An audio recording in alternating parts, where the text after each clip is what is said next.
আজকের ভিডিওতে আমরা কথা বলবো ডালাস AT&T ডিসকভারি ডিস্ট্রিক্ট নিয়ে, যেটা ডালাস ডাউনটাউনে টেকনোলজি, কালচার অ্যান্ড এন্টারটেনমেন্টের কম্বাইন্ড একটা ইউনিক প্যাকেজ প্লেস।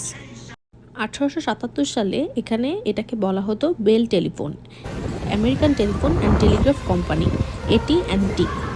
আমরা এখন আছি এটা ডালাসের ডাউনটাউনে।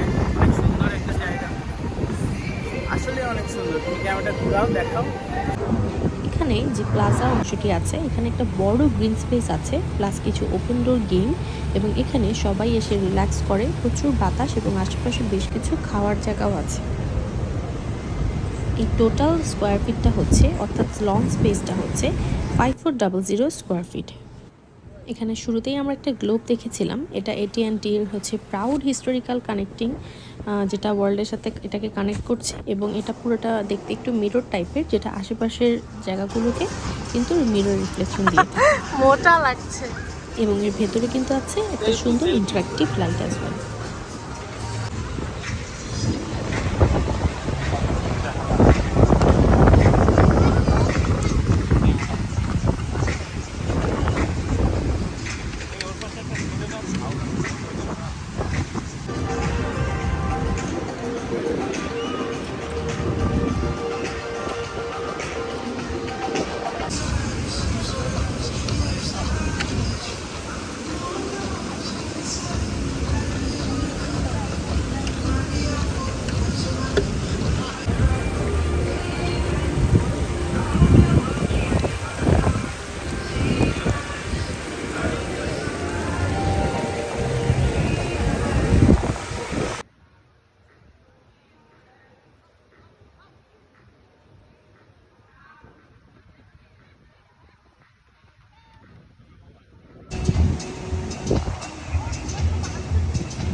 এখানে আছে একটা বিগ স্ক্রিন, যেটা মিডিয়া ওয়াল নামে পরিচিত। এটা হচ্ছে 9300 এবং এর রেজুলেশন হচ্ছে 6K।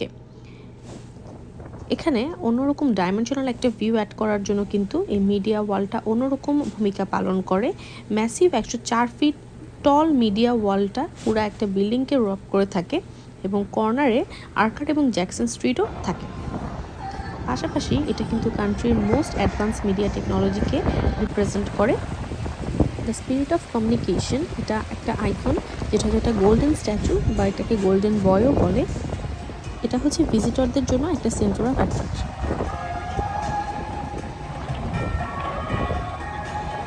ক্রিসমাস থেকে শুরু করে বিভিন্ন ন্যাশনাল ইন্টারন্যাশনাল ইভেন্টগুলোর টাইমে কিন্তু এই জায়গাটা থাকে বেশ মুখরিত, এবং এখানে অনেক মানুষের সমাগম দেখা যায়।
ডালাসের ডাউনটাউনে অন্যতম এক্সাইটিং জিনিস হচ্ছে এই giant I ball.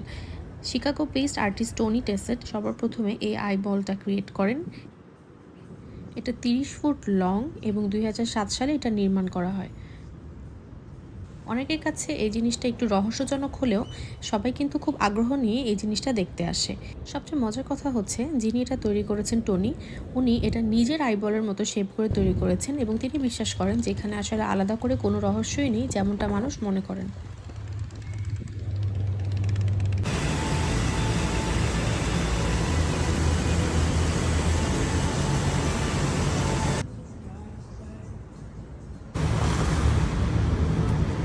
Dallas ডাউনটাউনের building এবং স্ট্রাকচারাল জিনিসগুলো দেখতেই কিন্তু অন্যরকম সুন্দর লাগে যদি দেখা যায় যে এখানে স্ট্রিটগুলো হেঁটে হেঁটে আমরা চারিদিকে ঘুরি। এরপর অনেক আন্ডারগ্রাউন্ডের একটা ট্রেনে আমরা সিঁড়ি দিয়ে নামছিলাম, অ্যান্ড দেন ট্রেনে করে আমরা আমাদের নিজস্ব গন্তব্যস্থলে ব্যাক করি। আন্ডারগ্রাউন্ড ট্রেনগুলো থাকার কারণে আমরা কিন্তু খুব অল্প সময় আমাদের ডেস্টিনেশনে যাওয়া আসা করতে পারি এবং আমরা সবাই মিলে তাড়াতাড়ি করে উঠে পড়ি, বিকজ আমরা অলরেডি লেট ছিলাম অ্যান্ড তেমন কেউই আসলে ভিতরে ছিল না। এবং এটা আসলে আন্ডারগ্রাউন্ড থেকে আস্তে আস্তে উপরে উঠে আসে স্টেশনগুলোতে এবং আমরা আমাদের কাঙ্ক্ষিত স্টেশনের দিকে এগিয়ে যাই। আজকের দিনটা সব কিছু মিলিয়ে অনেক ভালো ছিল। আজকে আমাদের 3টা ভিডিওর এটা লাস্ট পার্ট ছিল এবং ডালাস ডাউনটাউনে গেলে আসলে একদিনের মধ্যে কী করা সম্ভব এই টোটাল 3টা ভিডিও দেখলে কিন্তু একটা মোটামুটি ধারণা পাওয়া যায়। সবাইকে ধন্যবাদ আমাদের সাথে থাকার জন্য, এবং আমাদের ভিডিও যদি আপনাদের ভালো লেগে থাকে অবশ্যই আমাদের সাথে থাকবেন।